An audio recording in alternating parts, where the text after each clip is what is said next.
కంచిపట్టు చీరల సామ్రాజ్యం, తెలుగు ప్రజల షాపింగ్ ప్రపంచం వారాహి సిల్క్స్. కూకట్పల్లిలో ఏప్రిల్ 4న గొప్ప ప్రారంభం. సో ఫ్యామిలీకి సంబంధించి కొన్ని ఇమేజెస్ ఉన్నాయి ఇక్కడ.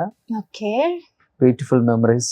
ఈ షో ఒప్పుకోవడానికి వన్ ఆఫ్ ద రీజన్ ఏంటి అసలుకి? అప్పటి వరకు బయటికి రాలేదు కదా పెద్దగమ్మ. అవును. యాక్చువల్లీ ఈ కాన్సెప్ట్ చెప్పినప్పుడు రవి చెప్పాడు. రవి, నేను ముందే చెప్పా, రవి నాకు కాంట్రవర్సీ అసలు ఇష్టం ఉండవు అని చెప్పా. అప్పుడు రవి అన్నాడు, లేదు వదినా నన్ను నమ్మండి, మీరు ఇప్పటి వరకు ఏ షో చేయలేదు. కానీ లిటరలీ చాలా ఇంపార్టెన్స్ ఇచ్చారు. నేను చెప్పాను, నేను ఈవెంట్స్ లో బిజీగా ఉంటాను రవి అంటే, వదినా మీరు ఇచ్చిన డేట్స్ లోనే షూట్ పెట్టుకుంటాం. నేను హార్డ్లీ 7 days ఇచ్చానండి, అంతే ఫినిష్ చేస్తారు. 7 days, అది కూడా నాకు ఒక్కొక్కసారి లేట్ అయ్యేది. నేను చెప్పాను రవి లేట్ అవుతుంది రవి అన్న, పర్లేదు అవుతున్నా నేను హ్యాండిల్ చేసేస్తాను. బట్ అలా అన్నాను కానీ అందరికన్నా ముందు నేనే ఉండేదాన్ని సెట్ లో. 1 hour నేనే ఫస్ట్ ఉండేదాన్ని. ఆర్టిస్టులు అందరూ లేట్ గా వచ్చారు, నేను మాత్రం ముందున్నాను.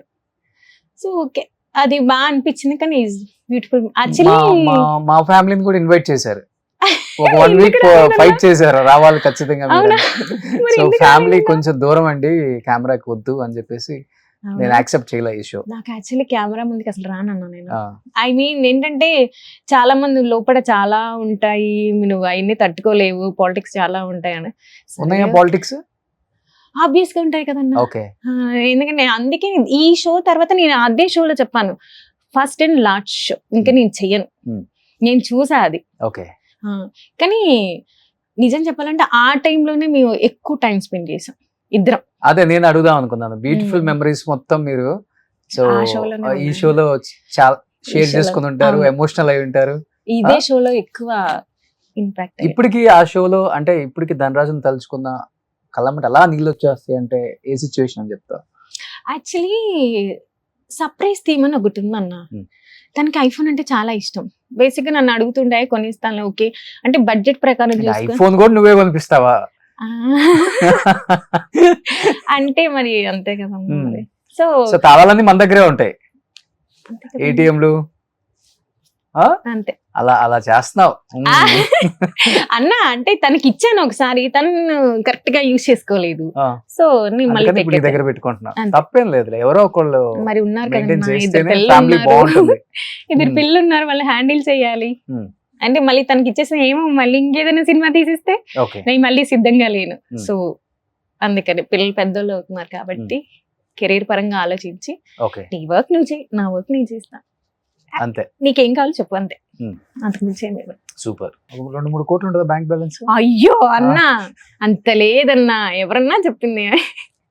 అన్ని ఈవెంట్స్ చేస్తే ఇంత బిజీగా ఉంటే యాక్చువల్లీ నేను ఈవెంట్స్ చేస్తానన్నా, కానీ పని చేసే వాళ్ళకి కూడా ఇవ్వాలి. నన్ను నమ్ముకొని ఒక ఫ్యామిలీస్ ఉందన్న, మీరు నమ్మరన్నా, ఒక ఈవెంట్ లో 5,000 మిగులుతుందన్నా, నేను ఈవెంట్ చేసిస్తా.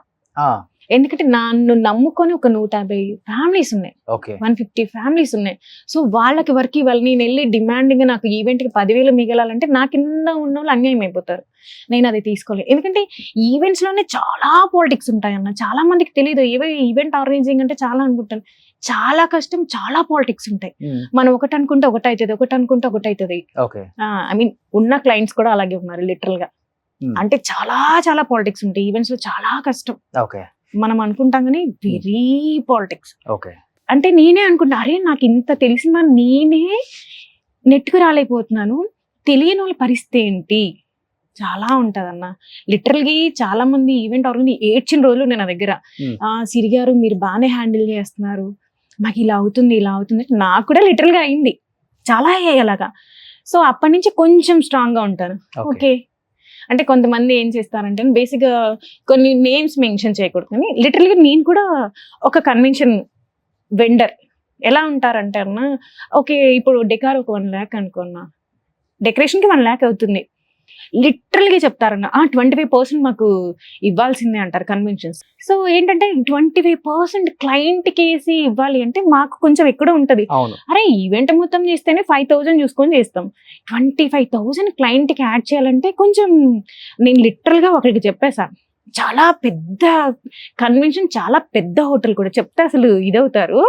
అది లిటరల్గా అంటే నేను లిటరల్ మొహం మీద చెప్పా ఎండీకి, సార్ అసలు కరెక్టే కాదండి, 25% అంటే మాటల 1,25,000 వాళ్ళ మీద ఛార్జ్ చేయాలంటే, ఓకే ఛార్జ్ చేసి ఇచ్చేస్తాం. ఈ ఈవెంట్ ఇక్కడతో రేపు పొద్దున్న సిరి ఈవెంట్స్ టచ్ చేయాలంటే భయపడతారు. అవును అవును అవును.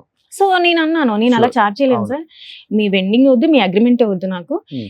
6 months చేసా, నా వల్ల కాలా. అలా వెయ్యాలంటే క్లయింట్ కి నా వల్ల అసలు సో కాలేదన్న. స్ట్రైట్ ఫార్వర్డ్ ఏ విషయంలో అయినా. నేను చెప్పేసాను, నా వల్ల కాదు సార్, నేను అసలు 25% అయితే చార్జ్ చేయలేను. ఇప్పుడు డెకార్ విలువ 50,000 ఉన్నప్పుడు నేను 75 ఎలా చెప్తాను? ఓకే, ఇప్పుడు ఇదే డెకార్ తీసుకెళ్లి వాళ్ళు వేరే చోట అడిగినప్పుడు ఆ 50 నుంచి ఒక 60కి వస్తుందేమో మేబీ, ఎందుకంటే నాకు ఓన్ గా అన్ని ప్రాప్స్ అన్ని నాకే సెట్ ఉన్నప్పుడు.